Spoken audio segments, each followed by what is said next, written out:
here is Noah Wilson. Hello, everyone. Welcome to our show. It's October the 3rd, 2013. It's Thursday. Hello.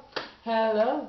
I don't know what type of dance that was. Anyway, hello, everyone. Welcome to our show.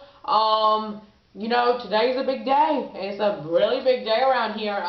We have Rhino, which that's his nickname. His name is Richard. And he's gonna be on our show today. Rhino The Hunter. Woo! Yes.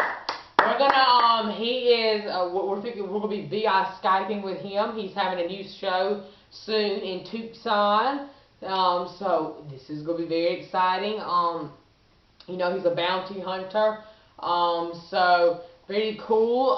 He's an author, he's a writer, you know, he's an actor, so he like does it all, everyone. But anyway, everyone has, you know, October has finally arrived. October is here. And oh my goodness, I mean, you know what, and all of our people up and down our roads are already starting to decorate for fall. They have little scarecrows out, they do, on our road. So yes, I mean, fall's here, thank gosh. It's been here, I'm glad it's here.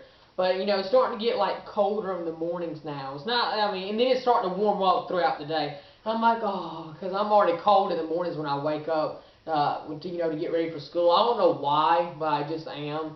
And I'm like, oh, it's cold outside. Oh.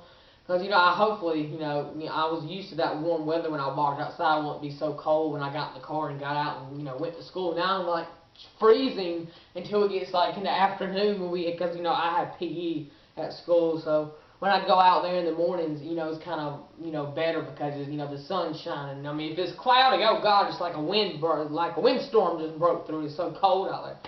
But anyway, yes. I mean, and also, you know, it's starting to get darker earlier. It is. It's getting back to that type of time now. Starting to get darker earlier. So, yeah. Anyway, I don't know, but when I'm at school, they have like a concession stand, you know, where, you know, people buy candy and all that. And I mean, I know they'll be selling Halloween candy soon, so whoop. They're selling these extreme airheads. They are so good. I'm like so addicted to the little extreme airheads. I don't know why, but I love those things. I mean, if you Google them, you probably could find them extreme airheads. They're like little, it's like a Twizzler, but it's like a long stringy thing that has sugar all over it. My mom said, yeah, you just wait. Won't be long, you'll be a diabetic like me, because, you know, my mom, she's she's kind of like borderline diabetic. She's kind of a diabetic, kind of not. I mean, I guess, I really don't know, but, you know, yes, those things that I'm like, well, we might as well just call these mama the diabetes strings, because they have so much sugar on them. I guess that's what makes them good, you know, so yeah.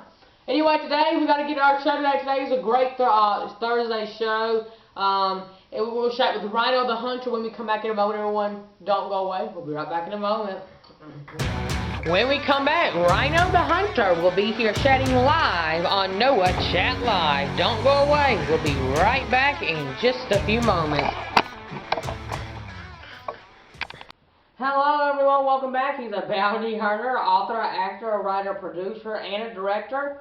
We're fixing to chat with Richard Lee James, everyone. Okay, I have some questions for my YouTube show, and you actually have a show in Tucson. So can you tell us about your new show you're working on? Yeah, what we're trying to do, this is actually a major undertaking. We're a group of professional bounty hunters. We've been working together, me over 32 years. The other guys, the longest has been about 26 years with me. The others kind of filter through from about 10 years there's 6 of us. They've all decided they want to move to Tucson with me. And we have Jupiter Entertainment is going to be coming to do the filming. And this involves moving the families, moving everybody. There's about 20 of us that are going to move. Yes, sir. And that's kind of it in a nutshell. What is it like in Tucson? Can you tell us about Tucson?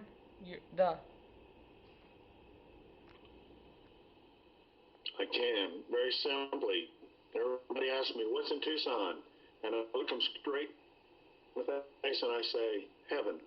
And they laugh. They go, yeah, all right, it's so hot out there. It's not that much hotter than Texas. It's a dry heat.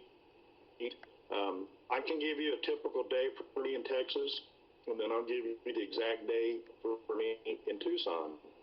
Not Phoenix. Now, there's a difference because Tucson is where I am going to reside permanently. In Texas, I get about 4.5 hours sleep a night. I've been doing that for over 30 years. I have allergies. My eyes itch. I sneeze. I wheeze. I don't feel rested. I don't feel good. I'm aggravated all the time. Oh, I know how it is with allergies. Tucson, Arizona. Go ahead. Oh, I know how it is with allergies. I have allergies like terribly bad, and I mean I've actually had to go to the doctor before. I mean actually when school started because I mean the pollen or not well not the pollen but the ragweed has been out so bad in Georgia where I live at, and I mean I've had to get antibiotics and all. So I know how you feel about all the allergies. Yeah, ragweed gets me, mold, mildew, certain pollen, cedar's bad in the San Antonio, Austin area where I've lived in both. So I go to Tucson, I get between 7 and 8 hours sleep a night. I wake up, I'm not itchy, my mouth's not dry, my sinuses aren't caked or shut, they're open. I feel wonderful. I get up refreshed all day long. I don't sneeze, I don't wheeze. I feel like a teenager. I've got energy.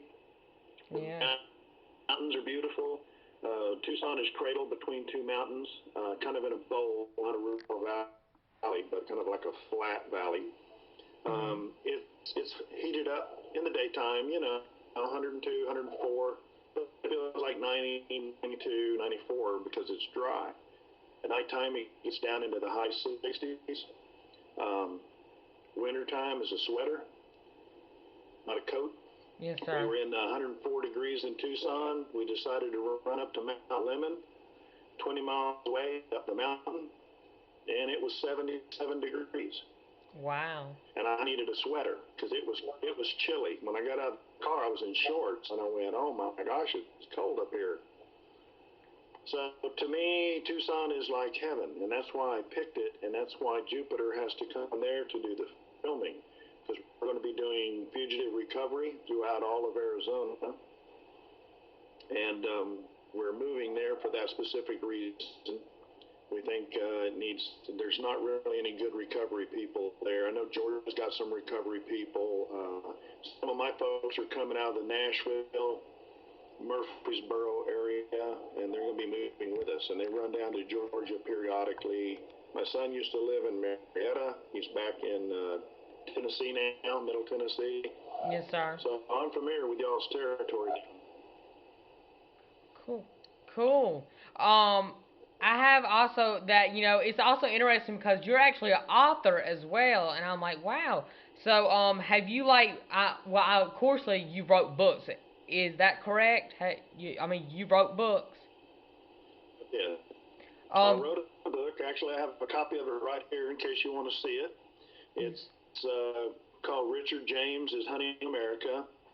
It's actually a collection of a little over 30 years of people, what they'll do, what links they'll go to keep from going back to jail. It's got pictures, got over 100 pictures. It's got just about everything, every kind of a story you can imagine, and they're all true. I didn't make up any of them. They're so fantastic. Most of them I didn't even have to. So I just rather tell it straight like it is, and so it's all true crime. It's pretty exciting. People have said, yeah, I felt like I was with you when you were making the arrest, the way you described the story. And that's kind of the way I wrote it. So I'm kind of like telling you the story directly, even though it's on the printed page. So can you tell us a little bit about the book that you wrote? Can you tell us, so, maybe people can actually go buy it if they're watching our show?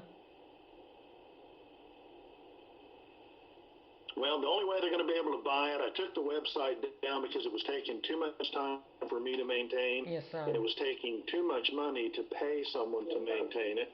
Oh, I know. It's expensive, and I decided that Yeah, it's hard to keep a site up unless you're going to devote a lot of time to it.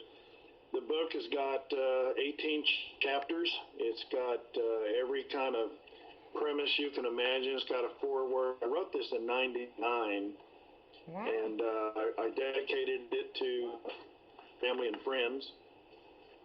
And it tells you about everything. It actually is kind of Bible, so to speak, of bounty hunting. So it teaches people how bounty hunters find you. And the reason I wrote it that way is because so many people were being lied to.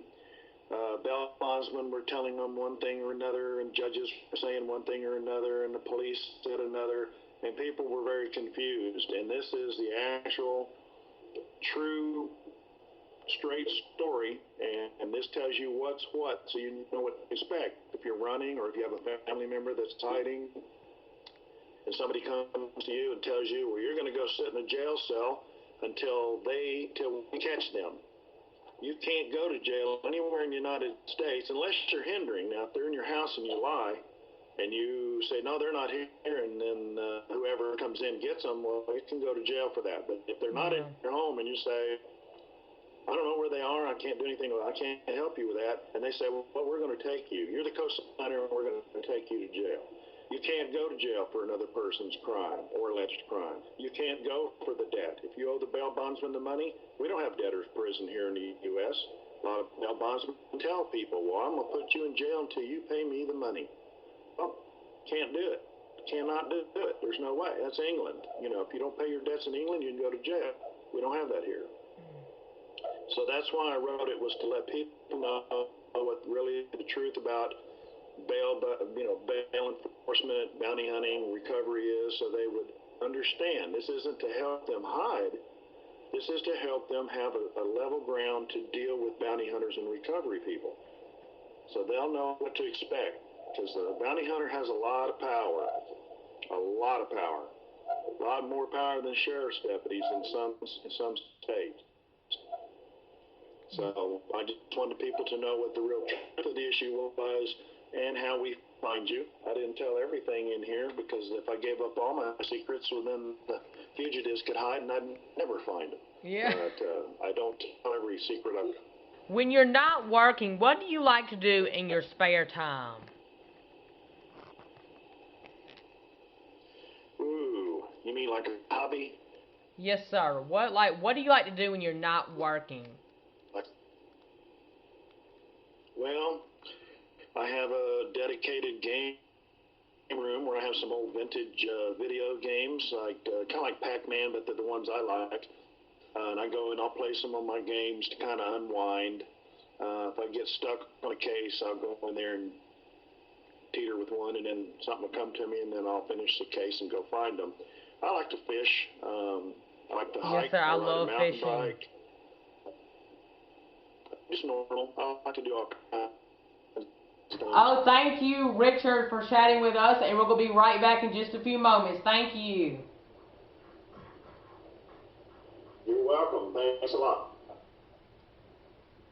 Hello, everyone. Welcome back. We have had a great show today, everyone. A really great show. Everyone, have a great day. We'll see you tomorrow on Friday, our Fun Friday show. We'll see you tomorrow, and send us questions and comments for our show, everyone, so we can answer them on our Friday show. Tomorrow's going to be a Fun Friday show. See you tomorrow. Have a great day, everyone. Take care. Bye, everyone. Have a great Thursday. We will see you tomorrow on our Friday special show. Don't miss it, and be tweeting us questions and comments, and we might read them on our show tomorrow. Have a great day, everyone. We'll see you tomorrow.